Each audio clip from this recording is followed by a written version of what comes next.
Nice of you to drop in.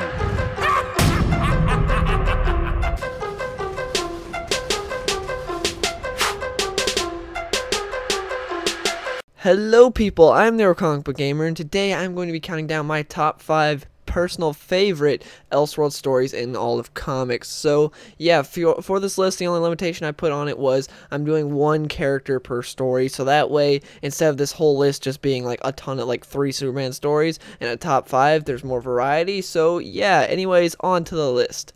Number 5 is a 3-issue miniseries done by Jimmy Palmiotti, who is one of my favorite writers. He wrote a ton for Jonah Hex, and he did a great job for Deathstroke. I personally wish they'd bring him on for the New 52 Deathstroke. But anyways, he had such a cool concept for Flashpoint Deathstroke. Well, I don't know, maybe someone else had the concept or something, and they just told him to write this book.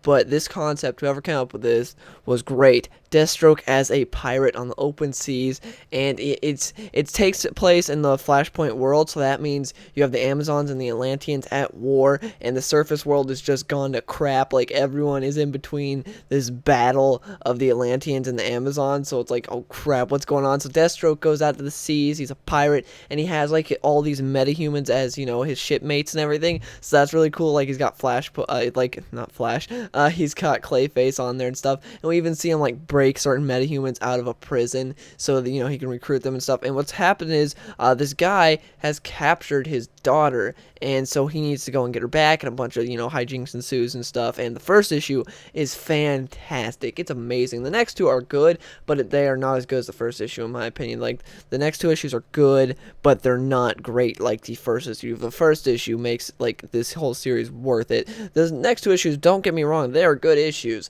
but they're not as good as the first. But anyways, if you want to see Deathstroke as a pirate, definitely read this series. It's good, and it's cheap because it's only 3 issues, and it's like, it's so cool to see my favorite mercenary anti-hero as this pirate. It's so cool, and yeah, it was just a really interesting, cool, awesome storyline. Number 4 is Deadpool Kills the Marvel Universe. This is a storyline where Deadpool is pretty much fed up with all the crap that's going on in the Marvel Universe. Now, sometimes it's taken as a joke. So it's like, you know what? I'm going to show him what Deadpool can actually do. So he goes around and he kills pretty much everyone. He kills people like Doctor Strange, he kills Hulk, he kills Professor X, he kills everyone, and it's insane. Some of the stuff is kind of BS how he kills them, but it's still really cool to see, and some parts are pretty funny, and other parts like really morbid, because it's like, dang, Deadpool is just killing everyone. Holy crap. And this is Deadpool with a vengeance. But yeah, who doesn't want to see Deadpool going around and just killing everyone? It's like, this is a perfect example of a great Elseworlds story, because it's something that can never happen in the main continuity, but it's a story that a lot of people still want to see. So they're like, hey, you know what? Let's just throw it in an Elseworlds story, and there you go. You get what you give the people what they want, but at the same time, it's not in continuity, so you don't have to worry about like, all right, my favorite hero's dead and Deadpool killed him. So yeah, this again, perfect example of a great Elseworlds story and such a cool concept. Very simple concept, but a cool one nonetheless. And yeah, it's just a great book. Number 3 is Batman Year One. Yes, I know a lot of people have chosen something like Dark Knight Returns over this, but personally, I love Batman Year One. It is spectacular. The art is perfect. It fits everything about the book. This book is also, like, it's heavily centered around Gotham and not just Batman. It's showing you the world of Gotham and how Gotham is, like, without just all these crazy villains. It's like, here is Gotham in itself, and here's how it is when it doesn't have crazy people like the Joker running around. It still has some crazy people, like, for instance, you still have Catwoman, you're learning her origin, you got like these mobsters and stuff, and it's also more of a human Batman, unlike Frank Miller's normally. Like, Frank Miller's Batman is generally just this guy who's always talking about his limitations but never has any. Like, he's always talking about, oh no, I'm slow and I'm lucky, but he gets lucky a lot. He does, like, pretty much all these stuff that's, like, completely impossible for a human. And in this, it's a bit more grounded of a Batman. Also, we get a cool story with Jim Gordon. That's one character that Frank Miller has really excelled at writing most of the time, is Jim Gordon. He's done a good job. He's one of my favorite parts of Dark Knight Returns, Jim Gordon. So yeah, he's great in this, seeing his origin as well as Batman, as well as Catwoman. And it's just an overall fantastic story. Number 2 is Old Man Logan, which is possibly my favorite Wolverine story. It's hard to say between this or the Claremont Miller book. It's really hard to say, but this book is fantastic. I've talked about it a lot, and for good reason too. It's just such an amazing story, and like it basically Mark Miller, I guess, watched Unforgiven before writing this. If you don't know what Unforgiven is, it's a Clint Eastwood movie, and Old Man Logan borrows heavily from it, and in a good way too, like the beginning of how he's gone peaceful and he used to be a really bad guy and everything.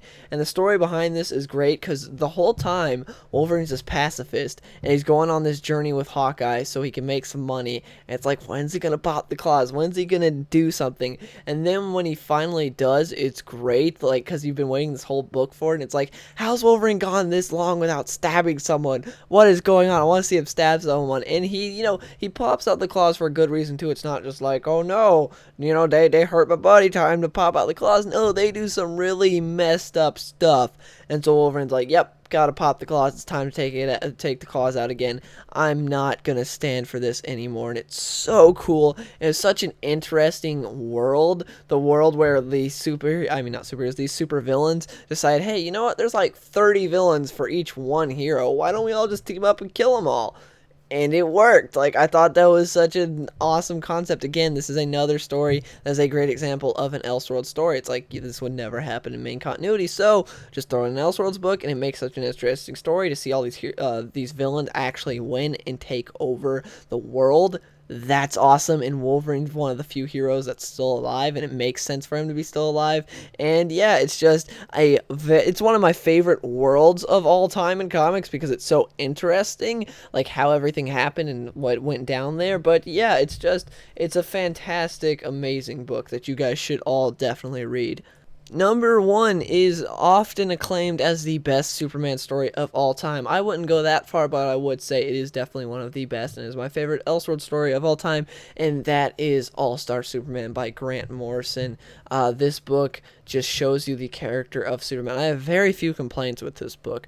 My only really complaint is the fact that of how Clark shows that Lois that he is Superman, and the fact that Lois really hated Clark so much, but then it's like, oh, he's Superman, so I like him. I was like, I don't like that aspect of it. But besides that, this book is great. Lex Luthor is so cool in this book, and that whole scene in the prison where Parasite breaks out is just so cool and great.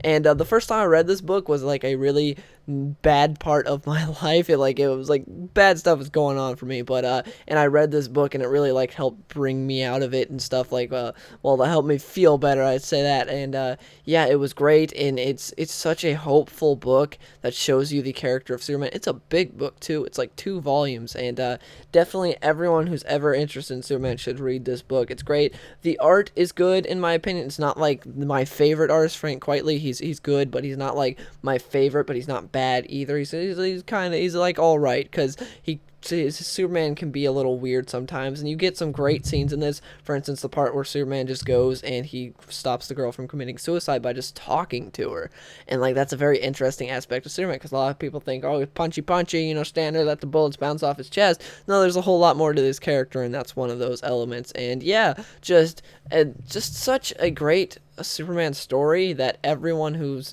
interested in Superman definitely needs to read. But yeah, those are my top 5 favorite Elseworlds stories of all time. Please let me know in the comments below, what are your guys' top 5 favorite Elseworlds story? I really do want to know. And yeah, if you enjoyed this video, please give it a like.